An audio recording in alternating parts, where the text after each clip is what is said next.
Rajya Sabha TV का ये बेहद ख़ास प्रोग्राम है गुफ्तगू, और गुफ्तगू में आज हमारे साथ हैं playback singer, actor, producer Amit Kumar. याद आ रही है, तेरी याद आ रही है। किशोर कुमार के गायक पुत्र अमित कुमार ने जब मुंबई पहुंचकर गाना शुरू किया तो उस जमाने के हर बड़े संगीतकार ने उनकी प्रतिभा को स्वीकार किया। गुफ्तगू के पिछले एपिसोड में अमित कुमार हमें अपने शुरुआती वर्षों के बारे में बता चुके हैं। है शाम बड़ी मतवाली, है शाम बड़ी मतवाली, और आसमान पे लाली, इस लाली पे रंग तेरा, जैसा सिखाते ना, गुलाबी हो गया मदन जी, तो मैं गुलाबी हो, बोले वाह वाह वाह, कितना अच्छा किशोर का बच्चा, अच्छा गाता है तू, ऐसा प्यार किया। गाने की बाकायदा शुरुआत करने से पहले अमित कुमार अपने पिता किशोर कुमार की फिल्मों में अभिनय भी कर चुके थे। चल के तुझे मैं लेके चलूं एक ऐसे गगन के तले, जहां गम भी न हो, आंसू भी न हो, बस प्यार ही प्यार पले। चल के तुझे मैं लेके चलूं एक ऐसे गगन के तले, जहां गम भी न हो, आंसू भी न हो, बस प्यार ही प्यार फले, एक ऐसे गगन के तले। अमित कुमार के साथ ये गुफ्तगू मुंबई में उनके पिता के घर पर ही हुई है, जहां दीवारों पर टंगी तस्वीरें और पूरा माहौल किशोरमय है। गुफ्तगू के इस एपिसोड में हमने अमित कुमार की ज़बानी उनकी पिता से जुड़ी स्मृतियां टटोली, और टटोला है अमित कुमार का दिल कि आखिर क्यों उन्होंने थोड़े ही वर्षों में पार्श्व गायन को अलविदा कह दिया। बड़े अच्छे लगते हैं ये धरती, ये नदियाँ, ये रहना और तुम। खुद जब आपका प्लेबैक सिंगिंग का करियर शुरू हुआ तो वो कौन से ऐसे मोमेंट्स हैं जिनको आज भी आप चेरिश करते हैं? ये गाना तो मैं कहूँगा आज जाके हिट हुआ है, मतलब after 40 years, 38 years, it's a house hold name this song. आज ये सीरियल भी उसके नाम से चल रहा है। तो उस वक्त ऐसा हुआ कि एक दिन रिहर्सल पिताजी करने गए पंचमदा के घर पे, तो मुझे कहा कि तू तो पंचम का बहुत बड़ा भक्त है ना, बोला चल मैं रिहर्सल है, एकदम ऐसा हो गया, चलो चलो चलो। तो वो गया मैं रिहर्सल में। मुझे याद है वो, देखो मुझे अभी भी याद है, मनादा भी थे वहाँ पे, मनादा और पिताजी का एक डुएट था, एक फिल्म थी खलीफा करके, उसमें दोनों का आज हड़ताल है, हड़ताल कॉमेडी गाना था, उसका रिहर्सल था। अच्छा। तो मैं बैठा था, तो मैं तो उन्हीं को देख रहा था, पंचमदा को देख रहा था, कब हारमोनियम बजा रहे। तो बाद में उन्होंने मुझे देखा, बोला अरे अमित कैसा है तू, मैंने सुना तू गाना गा रहा है, बहुत अच्छी बात है, वेरी गुड, मैंने कलकत्ता में तू बहुत गाना गा रहा है, मुझे सब खबर आ रहा है, वेरी गुड, गाना सुना। तो मैं एकदम घबरा गया, क्या बोले गाना सुना? तो बाबा बोले गाओ गाओ गाओ, मन्ना भी बैठे। तो मैंने गाना गाया, झुमरू ही गाया मैं, और सब जितने साजिंदे थे सब ने बजाया। पंचम लागे जब बासु, मनोहरी, भूपेंद्र जी सब बैठे हुए थे, सब मतलब गाओ गाओ गाओ, मैं गाया झुमरू, और बहुत बकवास गाया था मैं, मतलब नर्वस हो गया था। तो जब वापस घर आ रहे थे तो गाड़ी में पिताजी ने कहा कि इतना तेरा चांस गया कहा कि गड़बड़ हो गया तेरा। बोले ऐसा गाया, मतलब he started, he was very unhappy, तो मैं कहा भाड़ में जाओ, मैं जाता हूँ कलकत्ता, मुझे नहीं गाना है, मुझे कोई इच्छा नहीं है, मुझे ऐसा ठीक है तुम्हारे साथ शो करता हूँ, इट्स ओके, मुझे ये सब नहीं बनना है, बहुत बड़ा स्टार वार नहीं बनना है मुझे। बस ठीक है। शाम को फ़ोन आया पंचमदा का कि बाबा के पास आया। बाबा के पास फ़ोन आया, तब तो मोबाइल था नहीं, फ़ोन आया, बाबा ने उठाया, अरे पंचम क्या हुआ? बोले दादा अमित को कल भेजो मेरे पास फिल्म सेंटर, उसको गाना गवाना है। हाँ, बोले जी उसको भेजो, मैं गाना गवाऊंगा उसको। तो may be he was testing my voice उस वक्त। तो उस वक्त उन्होंने पता नहीं कैसे उन्होंने, मतलब बाद में मुझे पता चला कि जब मैं आया तो ही इमीडिएटली रैंग शक्तिदा, बोला कि because Balika Vadhu was being planned film, तो उनको सचिन के लिए यंग वॉइस चाहिए था, तो आई गॉट द चांस। मैं गया, उनके घर गया सवेरे, उन्होंने मुझे गाड़ी में बैठाया, गाड़ी में लेके गया और लेके गए फिल्म सेंटर तारदेव में, वहाँ पे गाना सिखाया, शक्तिदा वॉज देयर एंड बड़े अच्छे लगते वॉज रिकॉर्डेड 1974 एंड में, 74-75 बिगिनिंग इट वॉज रिकॉर्डेड।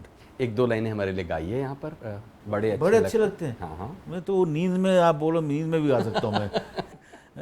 बड़े अच्छे लगते हैं ये धरती, ये नदिया, ये रहना और तुम। हम तुम कितने पास हैं, कितने दूर हैं चांद सितारे, सच पूछो तो मन को झूठे लगते हैं ये सारे। मैंने उस गाने का नाम भी रखा है my bread and butter song. तो उसी गाना से मेरा एक फाउंडेशन तो ज़रूर हुआ। और पिताजी बहुत पीछे पड़ते थे, जब भी कोई स्टेज शो हो तो जैसे पिताजी के बाद मुझे गाना है, तो उस तक मेरा यही एक ही गाना था, तो मैं जाके बड़ा बकबक करता था स्टेज पर, अब मैं आपके सामने जो गीत पेश करूंगा, ये मुझे ऐसा किया था, ऐसा किया था, बड़ बड़ बड़ बड़। पीछे विंग्स में पिताजी खड़े होकर बोले, गाओ ना, गाता कोई को नहीं, इतना बकबक कर रहा, गाना। फिर मैंने बड़े जगह तो वहाँ से बड़े पिताजी बोले, तुमने तो ये पार्ट ऑफ द शो हो जाता था, ऑडियंस भी एंजॉय करते थे। उन्होंने देखिए मेरे पिताजी मेरे पीछे पड़ते हैं, वो हमेशा कहते हैं, तो ऑडियंस हंसते थे, you know. These are moments, but I tell you one thing, after this बड़े अच्छे लगते हैं, then all the music directors, Laxmikant Pyarelal, Kalyan ji Anand ji, Rajesh Roshan, और भी कल्याण जी आनंद जी, सभी बपी लहरी, धीरे धीरे सब दे केम एंड दे गाओ।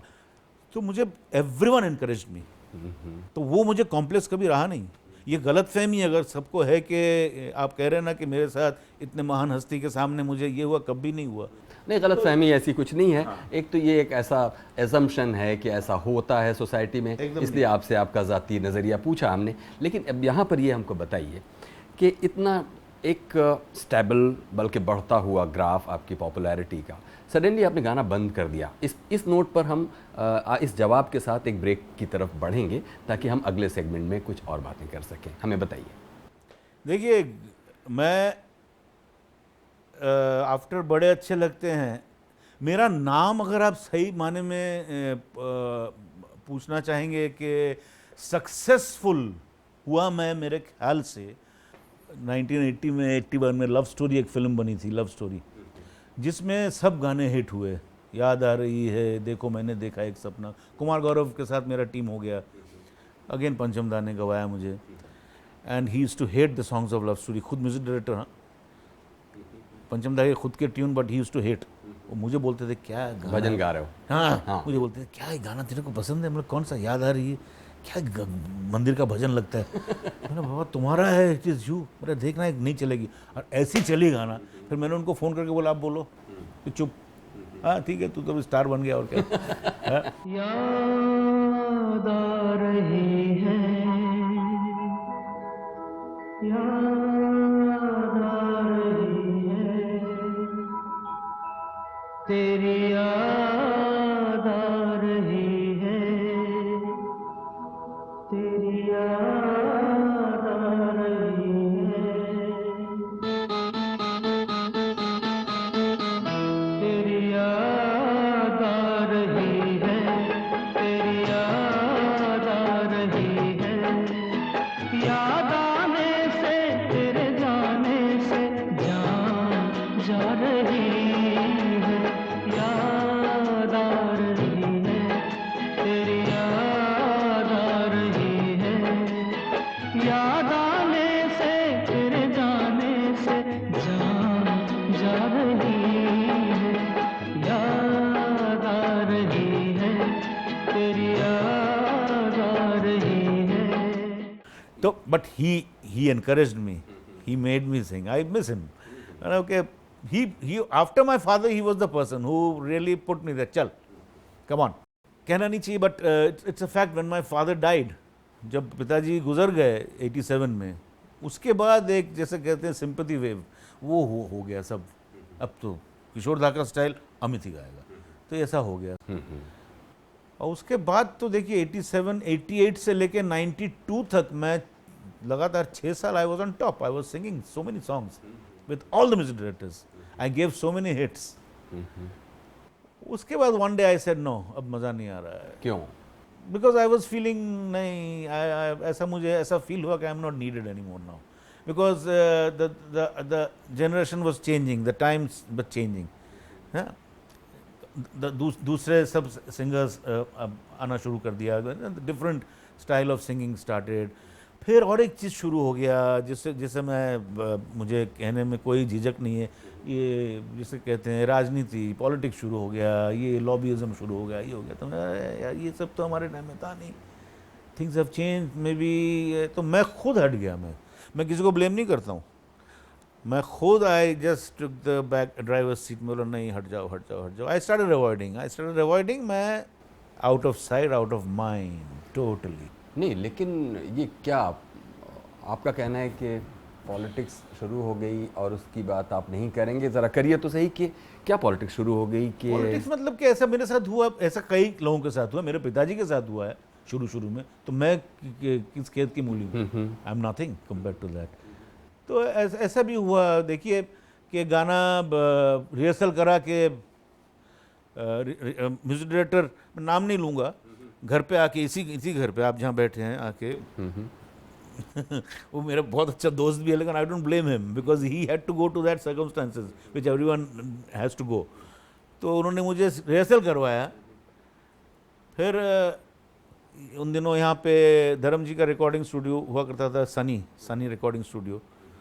और तू आ जाना 5 बजे आ जा, मैं ट्रैक ले रहा हूँ, then will take the base line लेके डब करेंगे. ओके. तो मैं रिहर्सल किया. बड़ी फिल्म, हाँ, तो बिग फिल्म. तो फिर phone call comes after some time कि वो गाना नहीं हो रहा है, पोस्टपोन हो गया है. मुझे खटका. मैं अरे यार, मैं भी किशोर कुमार की 6वीं औलाद हूँ. मैंने फ़ोन घुमाया, बोला देखो, पे वहाँ पे फ़ोन किया मैंने, क्या है, गाना हो रहा है नहीं हो रहा है? मैंने एकदम रिकॉर्डिस्ट को बुलाया जो मेरे बहुत करीब के थे. मैंने क्या हो रहा है, सच्ची बात बोलो, जस्ट स्पिल इट आउट. उन्होंने कहा कि रिकॉर्डिंग हो रहा है और दूसरा सिंगर आ गया है. तो मैंने थैंक यू वेरी मच. चलो, तो ये सब हो चुका है मेरे साथ. लेकिन क्या कुछ ऐसा भी हुआ कि इस पूरे खेल को एक तरह से वॉकओवर देने के बाद प्रैक्टिकली किसी तरह के डिप्रेशन में अमित कुमार कभी नहीं आया. मैं उल्टा, मैं आई स्टार्टेड कंपोजिंग. मैं कंपोज करता हूँ. मेरा एल्बम्स, मैंने एक मैड करके एल्बम बनाया, ओ स्वीट हार्ट करके एक एल्बम बनाया. उस वक्त खुद कंपोज करना शुरू किया. म्यूज़िक इंडिया के साथ रिलीज़ भी किया मैंने. That was 87. My father release that album. उसके बाद मैड नाम का एक एल्बम जो मैंने उस 93-94 में मैंने खुद किया. पंचमदा ने वो एल्बम रिलीज़ करके 10 दिन के अंदर गुजर गए. वो एल्बम में लीना जी ने लिरिक्स लिखे थे, मेरे खुद का संगीत था. मेरे दोस्त Ramesh Iyer, he did the musical arrangements. वो मैड आज 18 साल के बाद, last year it was released. 18 साल के बाद, आफ्टर 18 ईयर्स. सुनिए, ये बहुत सुनने लायक चीज़ है. उस वक्त जब रिलीज हुई तो कोई पूछा नहीं, आया गया, wash out, because it was not properly promoted. After 19 years mad gets release last year by which company? EMI ने रिलीज़ किया. मेरा एक क्लब है कलकत्ते में जो मुझे बहुत प्यार करते हैं, अमित कुमार फैन क्लब, मेरे फैंस. उन्होंने एफर्ट देके वो मैड को किसी तरह रिलीज़ करवाया थ्रू EMI. 2 महीने में 3.5 लाख कॉपी, 3.5 लाख कॉपी बिक चुका है. अभी वक्त एक छोटे से ब्रेक का. ब्रेक के बाद हाजिर होते हैं और बातें जारी रखते हैं अमित कुमार के साथ. अभी जब गाता हूँ तो एकदम लगता है वाह, मुझे बाबा याद आता. ही शोड मी, यही एक चीज़ है, तू कर सकता है, तू पढ़ा लिखा है नहीं, मैं तो फिर भी मैट्रिक किया हूँ, तू तो वो भी नहीं किया. स्वागत है एक बार फिर से प्रोग्राम गुफ्तगू में. आप हैं आज जाने माने प्लेबैक सिंगर अमित कुमार के साथ. अमित जी, बहुत दिलचस्प बातों का सिलसिला चल रहा है। बाबा जिनको हम लोग मतलब किशोर कुमार जी, आपसे बेहतर उनके बारे में कौन बता सकता है? हमें कुछ बताइए तो सही कि एक जीनियस, उनके बारे में जीनियस से कम फ्रेज़ कभी इस्तेमाल नहीं किया जाता। आपने उन्हें कैसा पाया? कोई ऐसी पहलू उनकी ज़िंदगी के जो आमतौर पर डिस्कस न किए जाते हैं और आप चाहते हो कि आप एक बेटे के तौर पर उनके बारे में ज़िक्र करें यहाँ?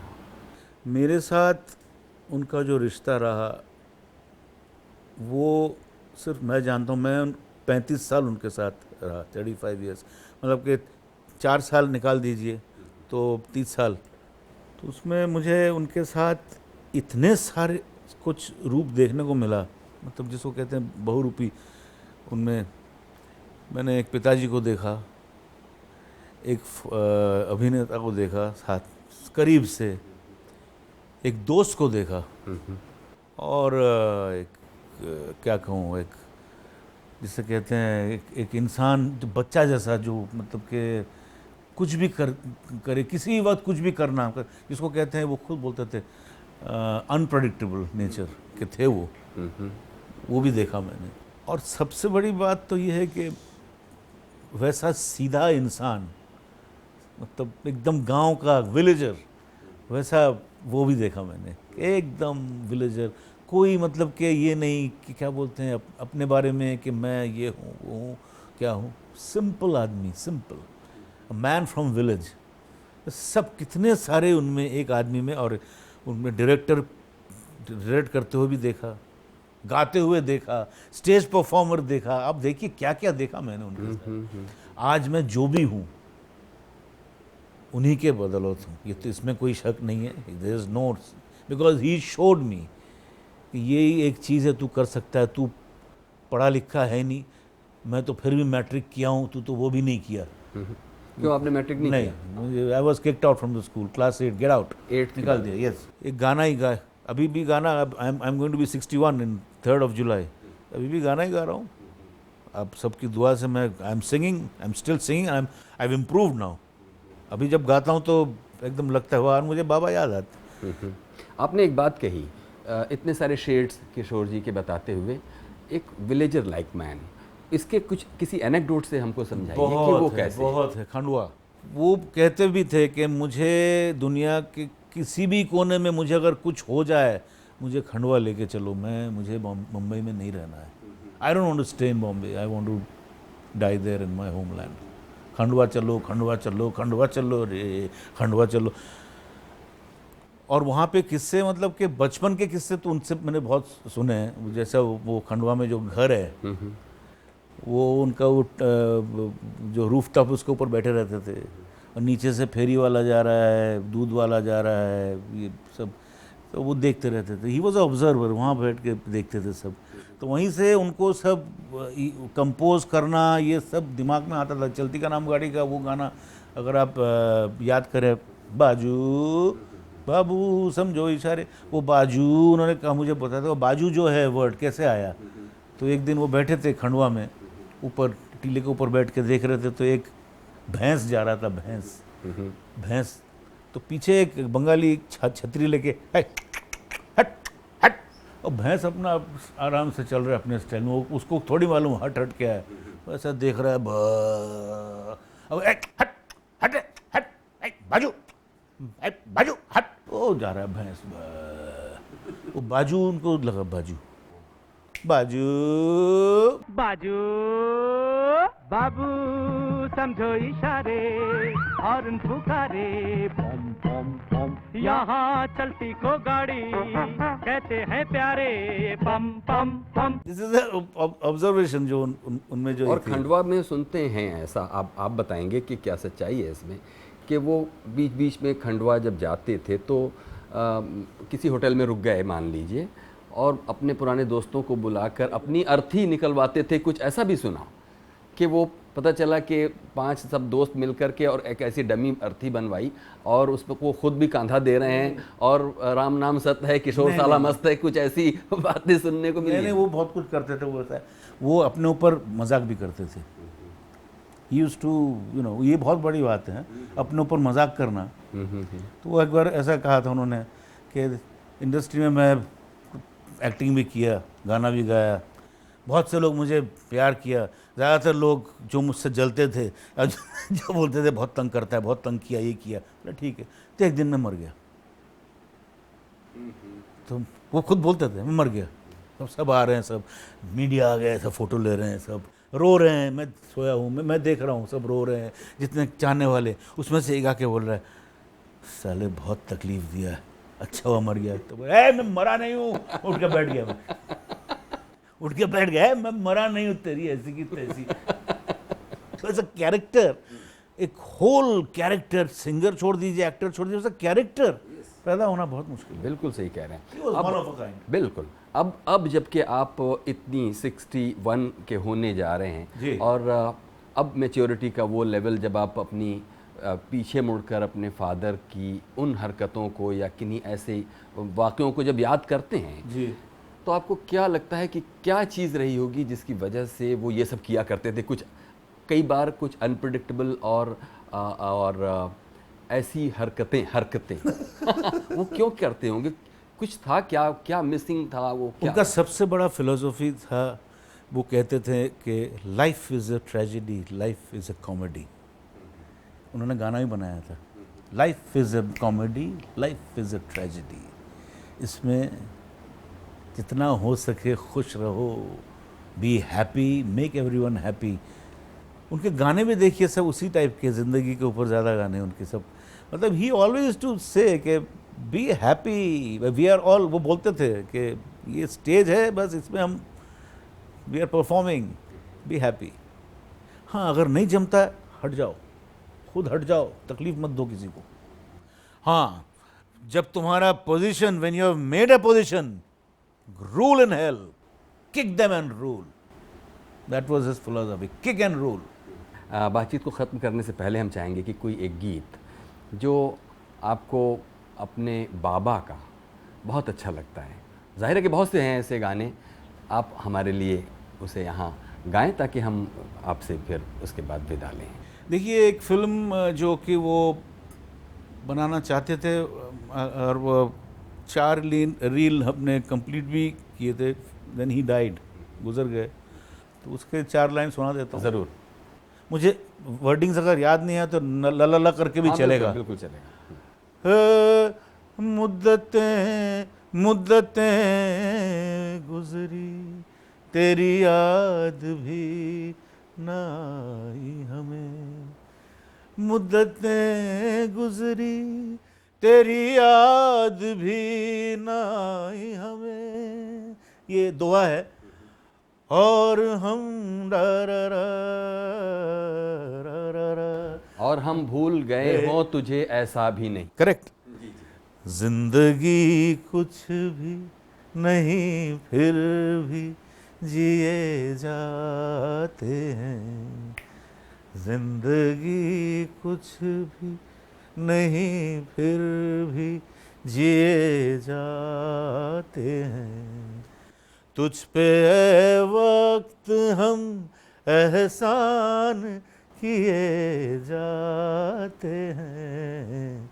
जिंदगी कुछ भी नहीं फिर भी जिए जाते हैं। बहुत बहुत शुक्रिया अमित कुमार जी, आपने हमारे लिए इतना वक्त दिया।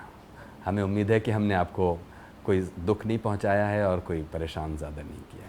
बहुत मज़ा आया। बहुत बहुत शुक्रिया अमित जी। ये थे अमित कुमार। कहना चाहते हो कुछ प्रोग्राम के बारे में तो हमें लिखिए feedback.rstv@gmail.com पर।